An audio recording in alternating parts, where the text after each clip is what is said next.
You're watching The Legal Breakdown. So, Glenn, we are right now awaiting Trump's arraignment in the Manhattan DA's case. But over in the classified documents case, the Justice Department is said to have evidence of possible Trump obstruction. So, what happened here and how big of a development is this? Yeah, Brian, it feels like the justice snowball is gaining speed, gaining mass, gaining momentum. And just when we take our eye off of the classified documents crimes down at Mar-a-Lago to keep an eye on Donald Trump's prosecution in New York, we get a big development. So we already knew that Trump was being looked at for a number of crimes, including obstructing justice by violating a subpoena that had been issued by a grand jury investigating Trump's crimes for the return of all documents. Well, today, the Washington Post has reported that there's new information coming out of Jack Smith's investigation, courtesy of unnamed sources. And that new information involves the fact that Donald Trump, after that subpoena had been issued for the return of all classified documents, some boxes were then moved from a storage facility at Mar-a-Lago.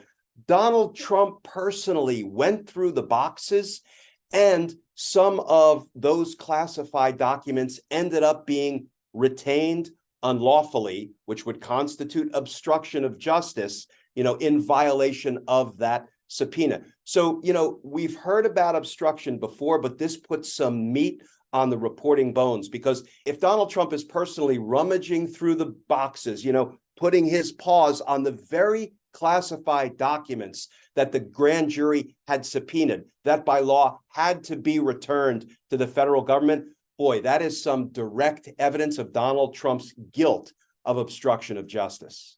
Glenn, Trump was already contending with a few different possible charges in this case in particular, which include violation of the Espionage Act, unlawful retention of these documents, and obstruction of justice. So obstruction was reportedly already a part of this investigation. So how does this change things?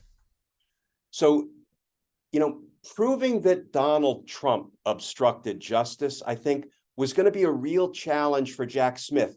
Why? Because he was going to be able to say, look, I don't put my hands on this stuff personally. I don't move boxes. I don't go through boxes. I don't look at documents. I just had my people go out and search for documents that were required to be returned under the terms of the subpoena. They returned what they returned. Maybe they failed to return some stuff. So, of course, under the bus, those people would go Right. in Trump world. But now, we have some factual reporting that no. Donald Trump was personally involved in rummaging through and at least inferentially, unlawfully retaining some of these documents. And that makes him guilty of obstructing justice. And it's much harder to point the fingers at others. Now, obviously, I mentioned at the top that we're awaiting Trump's arraignment in the Manhattan DA's case.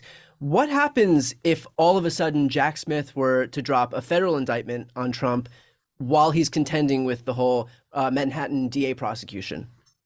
Yeah, another great question. Some more uncharted waters for sure. But let me say a couple of general rules of thumb.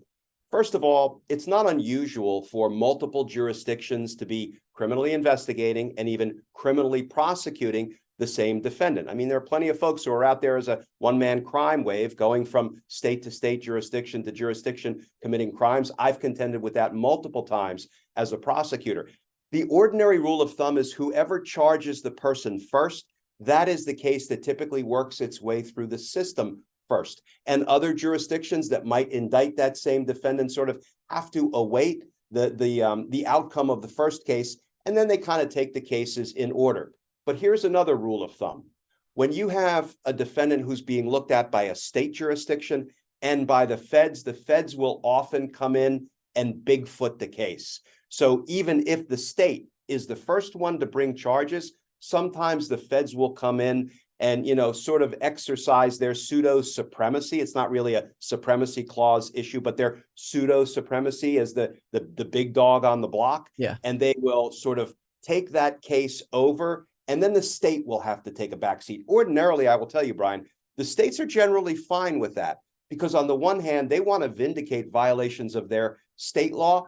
On the other hand, the feds are the one with the deep pockets and the criminal justice resources that many states lack. So often the states are happy to have the feds come in, take over a case, and take the lead on a particular prosecution. So what happens, for example, I know that we've thrown around this idea that the slap on the wrist punishment for Trump in any of these cases is that he's like sentenced to home detention. And so he just gets to continue staying at Mar-a-Lago where he stays anyway.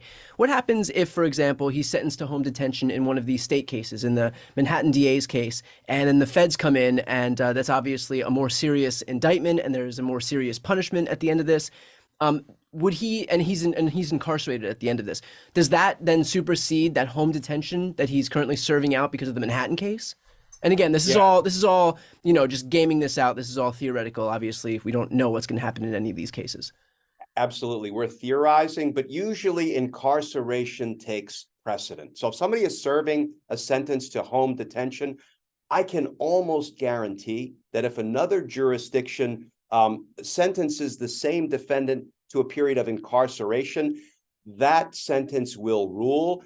The home detention sentence will then pause unless the judges in the both involved jurisdictions sort of get together, obviously through the prosecutors and through the defense attorneys, and decide to modify the sentence so that it can run concurrently with one another, run at the same time. I could easily see that happening, but ordinarily incarceration rules and other lesser sentences like home detention would take a back seat.